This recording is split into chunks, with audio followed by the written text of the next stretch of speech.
जोङो मैया गुवाहाटी हाइकर्टआव थांनानै NIA माखासे एडभकेट जोंनि साइडनिफ्राय बिथांमोनजों जोङो सावरायहैदोंमोन। बे सावरायहैनायाव जोङो मिथिनो मोनदों जे बै समाव कनभिक्ट जानाय जि फांसिनि अर्डार मोननाय बिथांमोननि सायाव दा एडभकेट बिथांमोना जोंनो क्लियारलि बाबै खोन्थादों जि फांसिनि अर्डारमोन बिथांमोननिया, नाथाय दिनै बिथांमोना फांसि जानाय नंलिया होननानै जों जोबोर गोजोननाय मोनदों बे बाथ्राखौ खोनानानै। आरो बेजों लोगोसे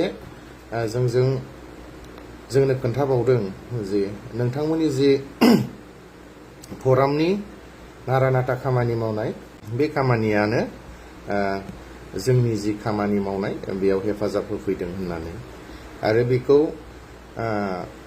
सावरायनायाव जों थांफादोंमोन, भिक्टिमाइज फेमिलिनिफ्रायबो जोङो लानानै थांफाखादों, बिथांमोनाबो मोजाङै मिन्थिगौ।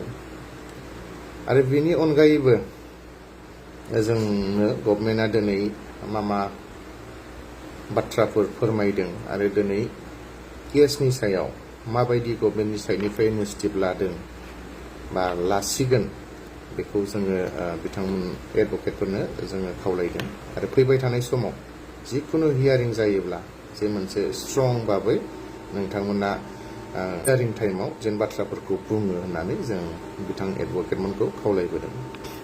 बिनि उनाव जोङो मानगोनां आसामनि एडिशनेल चिफ सेक्रेटारि हम एन्ड पलिटिकेल मानगोनां तिवारी सारजोंबो जोङो सावरायलायदों।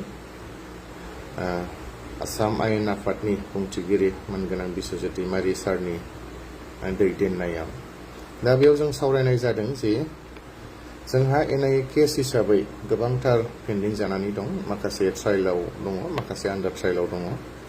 दा बिथांमोननि केसफ्रा जेन थाबैनो मावफुंजायो, बिथांमोनाबो जेन जोंबायदि थाबैनो उदां अख्राङाव नुजाफैयो, गाव गावनि बिसि फिसाफोरजों बा न'खरनि मानसिफोरजों लोगोफोरजों जेन मोनसे मोजां रोखोमै संसार जाफैनो हायो, बेनि सायाव जोङो सावरायदों। आरो गासै बाथ्राफोरखौ जोङो मानगोनां एडिशनेल चिफ सेक्रेटारि हम एन्ड पलिटिकेल बिथांजों जोङो सावरायलायदों। जिहेतु जोंहा गोबां केस सालाय थाखा फैसा जेबो गैला। दा बिदि हिसाबै बेयाव मोनसे थांखि लानाय जायोदि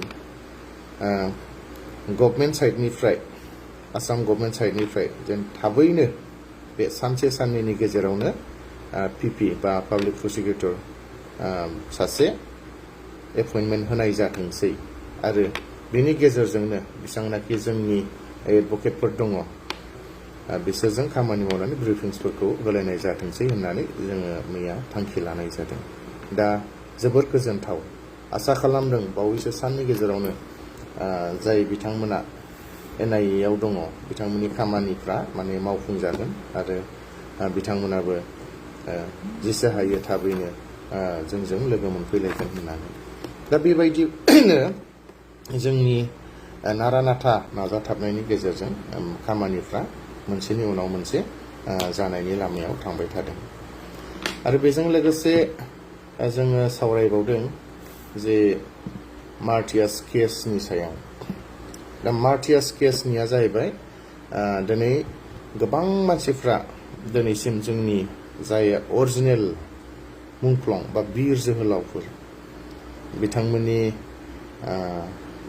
मुङाव दिनैसिमबो गोबां भेरिफिकेसन जायाखै जों मोनथिनो मोनदों। मानो होनोब्ला गोबां जोंनि दैदेनगिरिफोरनि बा मुंख्लंफोरनि बिर जोहोलावफोरनि गोथै सह'खौ जोङो मोनबोनाय जायाखै।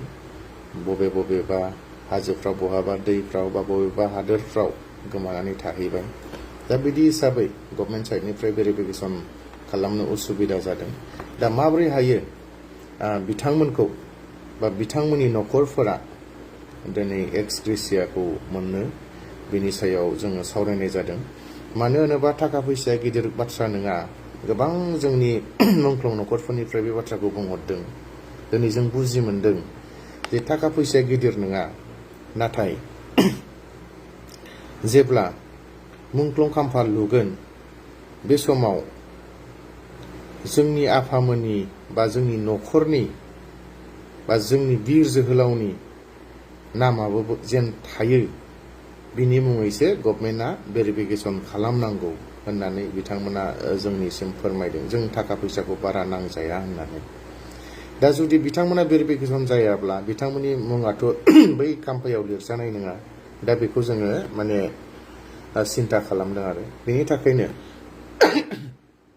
जेन रावबो थालाङा बेखौ लानानै जोङो गभर्नमेन्टजों सावरायनाय जादों आरो गभर्नमेन्टनिफ्राय बे बुस्थुखौ बिफिननाय जादों।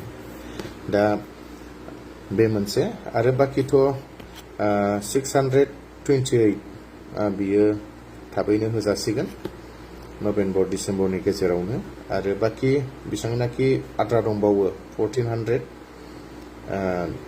मुंख्लंफोरनि लिस्ट बेखौबो थाबैनो भेरिफिकेसन खालामनो होननानै गभर्नमेन्टआ थांखि लानाय जादों आरो जायफ्रा दिनैसिम भेरिफिकेसन जाथाराखै बेखौबा जोंनो लानाय जादों बे आरो माखासेखौ अलरेडि दाखालि जोङो साबमिटबो खालामनाय जाबाय।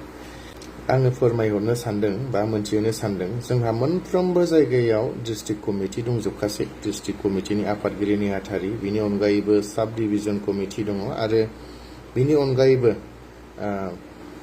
PS बा पुलिस स्टेसन बेबायदि मोनसे जों दानानै होजोबदों। पुलिस स्टेसननि आन्डाराव साब डिभिजननि आन्डाराव डिस्ट्रिक्टनि आन्डाराव दा बिथांमोनखौ लोगो लानानै बै दैदेनगिरि डिस्ट्रिक्टनि दैदेनगिरि बा साब डिभिजननि दैदेनगिरि बिथांमोनखौ लोगो लानानै जेन बयबो मा जादों मा प्रब्लेम जादों बेफोरखौ फोरमायलायनानै जेन खामानिखौ मावो आं बयखौबो खावलायहरनाय थाबाय।